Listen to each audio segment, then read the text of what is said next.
Hello everyone. তো চলো আজকে রান্নাঘরের রাঁধুনিটাকে একটু বদলে দেওয়া যাক, কেননা রান্না তো প্রত্যেক দিন মাই করে, তাই ভাবলাম আজকে রান্নাটা আমিই করি। বেশি কিছু না, রান্না করবো হচ্ছে আমি আজকে চিকেন। তো দেখো, প্রথমে তো আমি মিক্সচারে কিছু মশলা পেস্ট করে নেবো, যেমন আদা, রসুন, কাঁচা লঙ্কা, মানে মাংসতে যা যা লাগে আর কি, সেগুলো তো আমি আগে পেস্ট করে নিচ্ছি। আর আজকে না মাংসটা একটু অন্যরকমভাবে করব।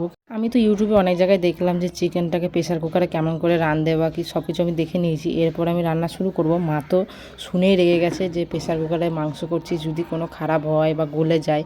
তাও আমি রিস্ক নিয়ে স্টার্ট করছি। আমি যে খারাপ যতই হোক, মানে এতটাও খারাপ হবে না যে খাওয়া যাবে না, খাওয়া যাবে।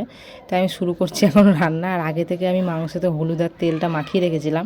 আর এখন ভেজে নেবো হচ্ছে পেঁয়াজ ভেজে এখন দেবো হচ্ছে মশলাটা। যে কোনো কিছুরই রান্নার মশলাটা যদি একটু ভালো করে না কষানো হয়, কোনো কিছুরই আমার মনে হয় টেস্টটা ভালো হয় না। একটু না কষালে ভালো লাগে না খেতে। তো আমি এখন একটু ভালো করে কষিয়ে নিচ্ছি। আর আমার তো রান্নায় নুন দেওয়ার কথা মনেই নাই, কষানোর মাছ পাতা মনে পড়েছে যে আমি নুন দিই নাই। তো নুনটা দিয়ে আবার ভালো করে একটু কষাচ্ছি। আর আমার কষাতে কষাতে এখন মাংস প্রায় শেষের দিকে। এখন জল দিয়ে দেবো হচ্ছে সিটিতে 3টে সিটি দেবো বা 4টে। বলতে বলতে তো এদিকে মাংস রুটিও কমপ্লিট। আর এখন বসবো খেতে। সত্যি কথা বলতে অতটাও খারাপ হয় না যতটা ভাবছিলাম, মোটামুটি ঠিকই আছে, বকা আমি খাইনি।